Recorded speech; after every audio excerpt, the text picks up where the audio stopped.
I'm the double whose door is always open. Gandalf, not the gray or the white, because I'm all black. Jordy LaForge, captain this enterprise. And I'm not Mr. Terrific. I'm Dr. Terrific, and I still believe in fair play. I am Left Eye E.G.O, guys. I'm joined by my woman who catches everything, the love of my life. And the woman that knows where all my guns are, so I can't have a hall pass, guys. It is the Shiro, guys. How are we doing this evening, my love? I'm good. I had to ask what free play was because I feel like the other day you told me what free use was. Oh, God. And I was just no. What is happening here? No, that's Are you advertising something I should know about? No.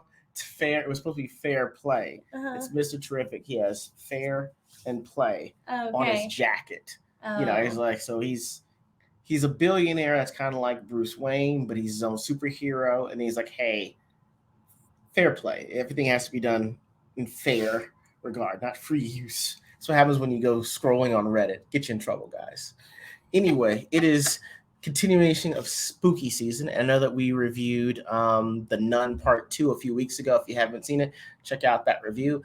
And at the end of it, we said that we were, it wasn't bad. Nun 2 wasn't bad. It wasn't bad. It had a very... it wasn't a good story. It's just the pacing was slow. Mm-hmm. So we said that, hey, we are excited to see Exorcist True Believer come out. And that was something that we were excited to see.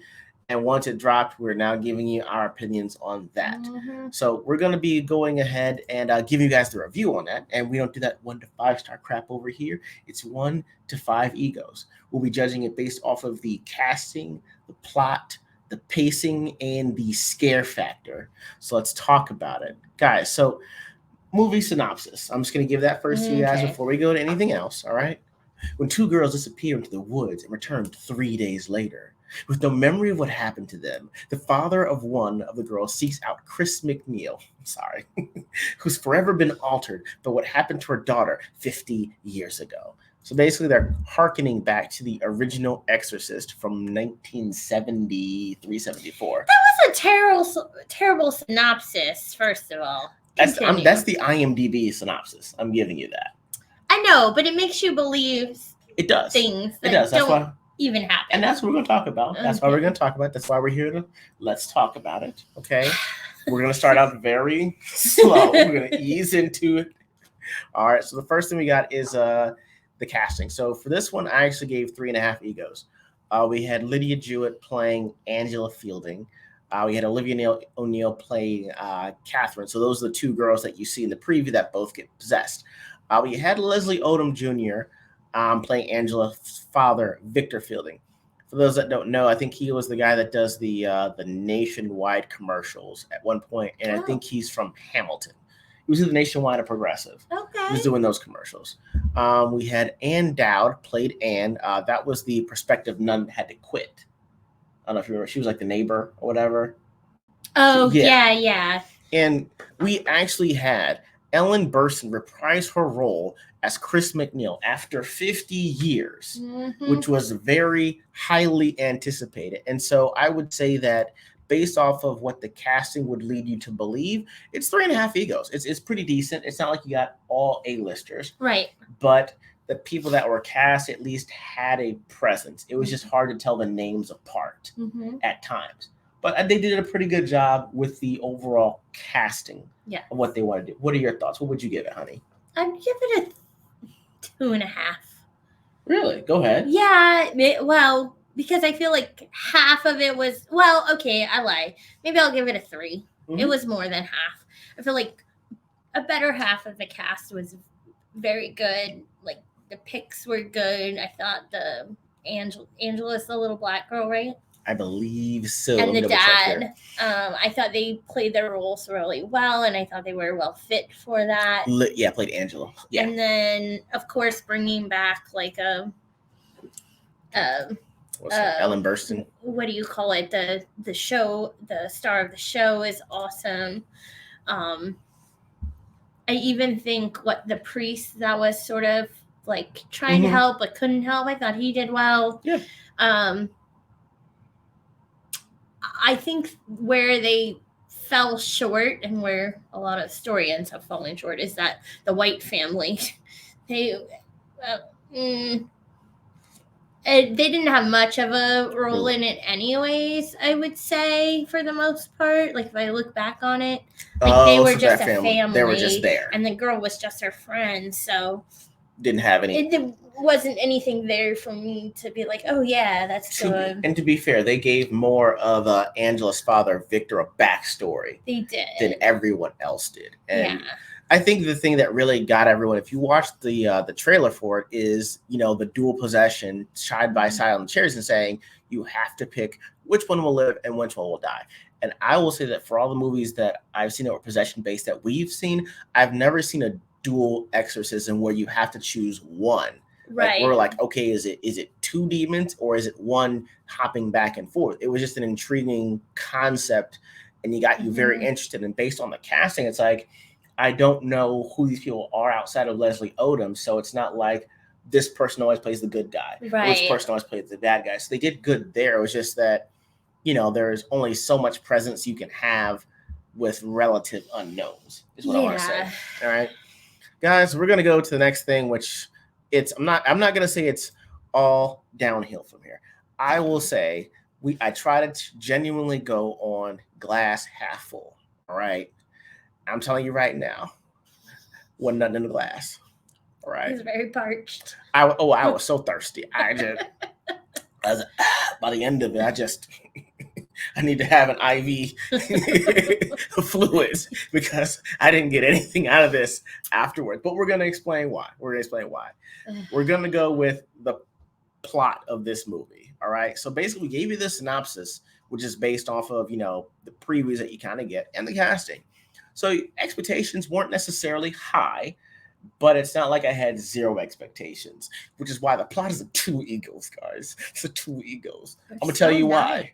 Okay? This is what it was. I'm going to tell you the movie right here. I go. They're possessed. We're going for it. Don't ask no questions. So this is the thing. You gave him a 2 for that? Hold on. Okay. I don't know if I can give you I don't know what's going to make me give someone a 1 yet. But I want it to really mean something when I give it to you. Like, I won't give a 5 either. I try not to give a 5s. Okay. 1s or 5s. I don't go in any extremes. Oh, you're that guy. Yeah. Okay. But just know if I gave you a 1 or a 5, you either doing really great or you did horrible. Okay. The person that believes in fair play said, no, play over there. It has to be bad. And so this is the thing, guys. And it's something that they kind of don't tell you in the previews, is that these girls go into the woods and then they find them 50 miles away after 3 days. I think it's 30. 30 to 50. Yeah, 30, right? Yeah. And there's the thing, like, they do all of the psychological and physical and, you know, what's the word? Lauder SVU type, you know, swabs and examinations. Nothing is wrong, but they have burned feet, right? And the mother, what is her name? Goodness gracious. I need to double check her name on here. Lady? Yes, I think it's Lynn. No, it's not. It's not Linda Blair. It was Jennifer Nettles maybe that played that. Let me double check because I wrote it down on here. But the mom of the white girl, of Catherine. So all she sees are burned feet. The mom's just a Catholic, and that's really all we know. She's not a demonologist. She's not an exorcist herself. Yeah, they're just into church. They just go to church. And they're not that's Catholic either. They go to, like, one, you know, the churches you went to, them white crazy ones. It sounds like Pentecostal. Yeah, like they weren't Catholic. Okay, so yeah. So the mom who's got zero tie to demonology or exorcism is the one that's like, oh, they must have went to hell because their feet are burned. Where did you? And we're trying to spend 5 or 10 minutes trying to figure out how you came to that conclusion. Okay, we're like, I'm looking at her. I was like, I know I have the closed captioning box. I've read line by damn line on this thing. Ain't nowhere where anyone explained burned feet means you went to hell. That, I mean, you can't have burned or seen fingertips or hands. On top of that, okay, guys, we weren't even told the demon's name in this movie. I had to wiki it just to make sure that they said the name. The name is in there. I never heard the name. Did you hear the name? When did they hear the name? I don't know when even Wikipedia found the name because I didn't hear it. We never know how the demon got control of two people at once, however, let alone how two 9-year-olds can summon a spirit at all in the woods. Well, just like Ouija board, but they didn't. But they yeah, have a they Ouija didn't do board. that. Yeah. There was no candles. There was no blood sacrifice they tried to make. Wasn't no chanting. It was just think really hard on a person. Well, yeah, it was like they were supposed to have an object of the person they wanted to talk to, and then they were just supposed to talk. That was the gist. That's therapy. That's what therapy is. If I read out a journal entry about someone that is no longer with us and I wanted to talk to that person, I'm pretty sure people do that in therapy. All right. That's supposed to be a gateway. It's like they left so much on the table with this plot. I should have recalled the cinema for a hate crime. You just left that so much. At a certain point, you're just abusing me for watching this movie at this point. Honey, I've said enough. What do you got for the pacing? Can you make a negative ego? Plot. I'm sorry. Plot. I need a negative ego. It needs to be pale white. It's a negative ego. Negative. Negative what, honey? I don't care. Just below 0. It was like you said. I mean, you've already said most of it, but like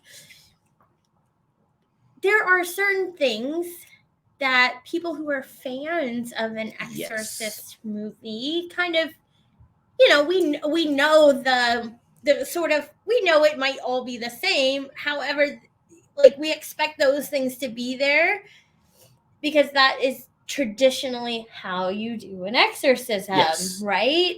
Even if it's different, like cultures, because we've watched other ones, even though they weren't exactly like formulaic, yes, thank you. They still found out the demon's name. You still had to like, maybe not provided another host so it couldn't jump, or like some of those similar themes. Yeah, there are rules around it, and I feel like the trailer gave you more of the story than the movie did. It was almost like the writer said, this is based off The Exorcist, so we'll get people in the theater on that.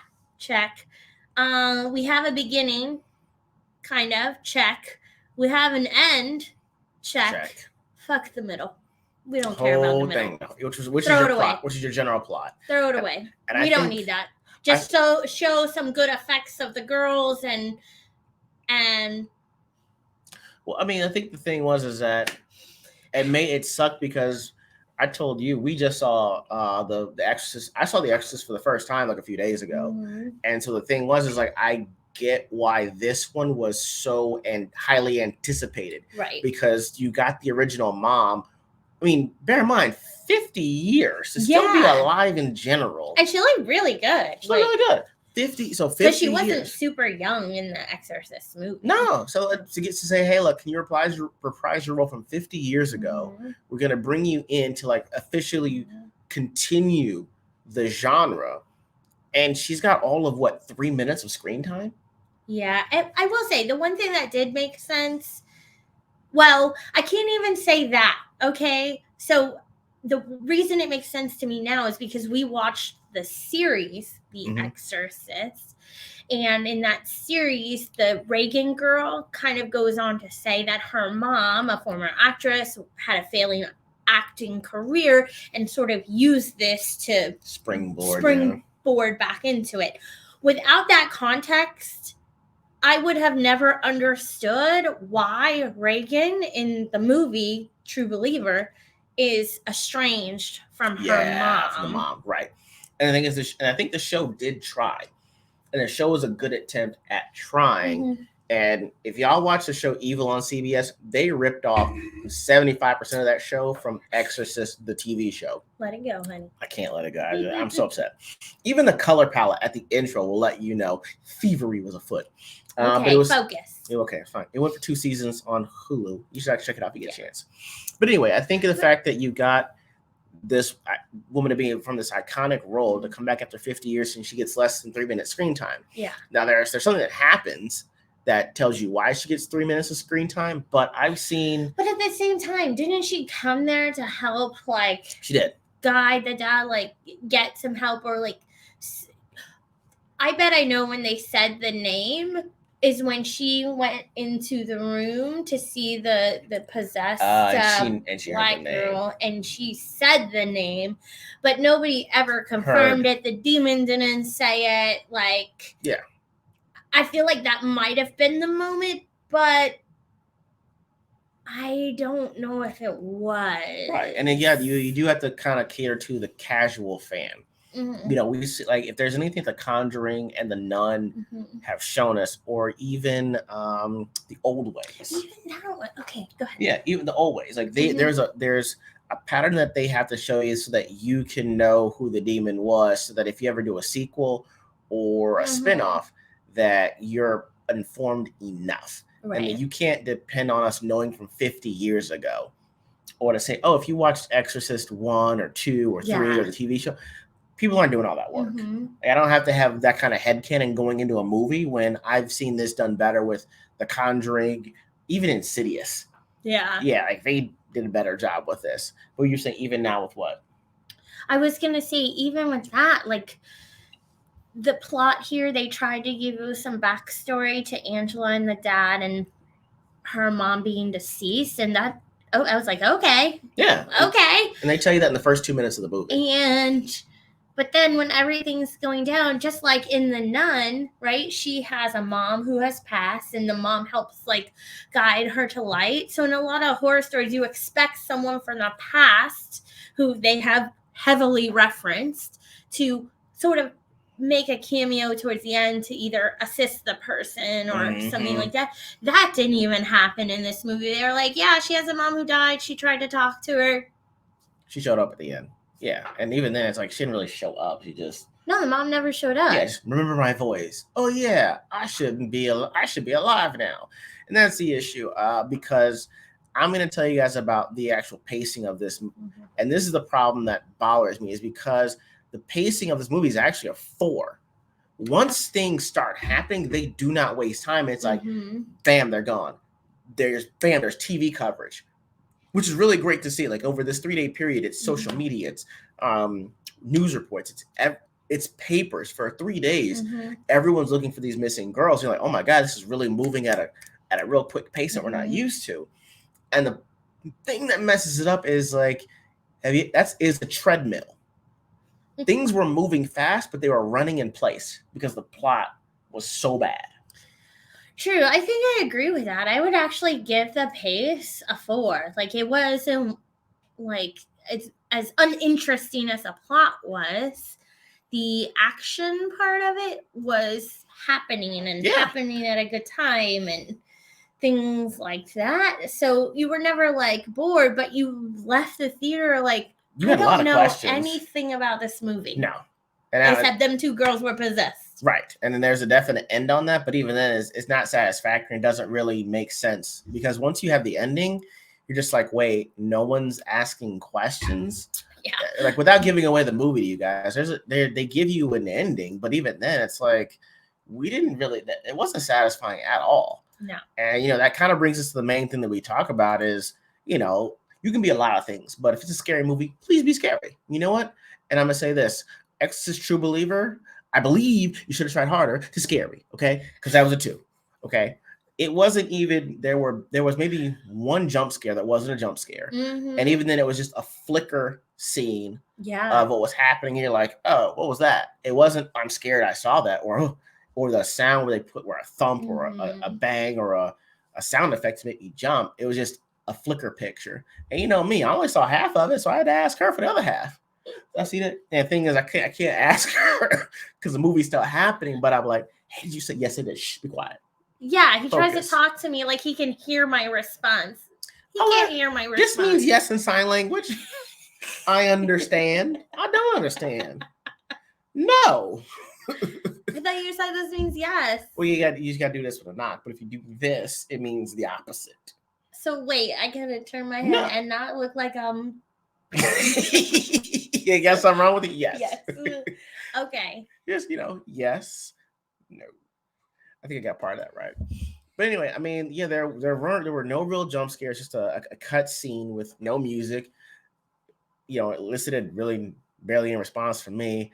They try to rely more on the story to put in scary elements, but there wasn't a story to fall back on, which is also the problem I have with this, because I learned that this is supposed to be the first in a trilogy. And so I read some of the reports saying that they're going to have to reconsider the writing or directing team of it, because this movie got universally deadpanned for how poor the plot was. Yes. And I would say this is the first movie in a very long time where it was legitimately bad, because we don't like to trash things. It was objectively bad. We don't like to trash things in general or go see something because we think it's going to be bad. This one legitimately, it wasn't what an actor said. It wasn't what, so-and-so's directing it. It was legitimately, they poo-pooed on the whole thing. Yeah, and they wasn't trying to disrespect it. It was just like, oh, this is bad, guys. And it's like, did all this hype. You got me all this excited. Like, you're coming behind The Nun Part 2, which is, you had 50 years worth of story on this. They had 10. Yeah. And The Nun 2 was way better. They could have even incorporated the series that got made, like I said. Like, they could have even incorporated some of that. Like, yeah, I mean, there's so much that they could have done. And this is a problem. Exorcist 1 was True Believer, and Exorcist 2 was supposed to be Deceiver. And you know what? I was already deceived out of $63.40 because I bought 4 tickets to this movie. So I don't think that I will be deceived again, okay? If you're going to deceive me, it's going to have to be on streaming for $19.99 or $12.99, okay? Because I'm not paying that much to go back to the theater and get deceived again. But right? Okay, but question, because you gave it 2 on the scares. Seeing the original Exorcist, did that movie have scares for you? I believe that for 1974, it really was. There was the neck spinning and the vomit. Gotcha. It was enough for me. I was like, that's uncomfortable. Okay. I will say I'm okay being uncomfortable if I'm not scared. Yeah. And the thing is, I was neither of those things with Exorcist True Believer. Okay. They did a lot of good practical effects with the makeup. Yeah. The girl that portrayed her was young. So that set the precedent for younger actors and actresses acting above their age. Yeah. Because they're doing a possession. It was the cold air on the breath. It was the research that had to be done to try to figure things out. Like there was a plot, there was a lot going for The Exorcist beyond just being scary. Right. And then, for 1972, that's a lot of profanity. Yeah. For a young child to say. And because it set the foundation for a lot of the possession horror movies that we watch, I give it more reverence, which is why I came in with such high expectations for Exorcist True Believer, especially when I found out that they were going to get one of the original mainstays of the movie to come back. I didn't get any of that. And that's why it's just like, you feel like you got duped. Oh, you definitely got duped. This was definitely a cash grab, and that's all it was. Or at least that's what it feels like. It didn't need to be, yeah. Yeah, it didn't. They would have had fandom regardless, and even if they attempted to do a good plot and didn't hit the mark, at least you... Attempt was made. Yeah, but no attempt was made, and it's very evident here. Yeah. I mean, for me, it wasn't scary at all. I'd give it a 0. That's fair. That's pretty fair. That's fair. Yeah. That's fair. There was I would say there were more than one jump scare. There was one in the hospital and then one in the home when when he's first realizing that his daughter's possessed, in the bathroom scene where he puts her to bed and the lights start to flicker and she's all of a sudden there. But was there a... No. Oh, okay, that's probably why I didn't react, because I can't trust half of what I see with this eye. Yeah, no, the lights were flickering and they went out, and when he turned around, she was there. But he had put her to bed. Oh, okay. So she yeah. I think for me, I'd be like, what was that? I wouldn't have been scared. What?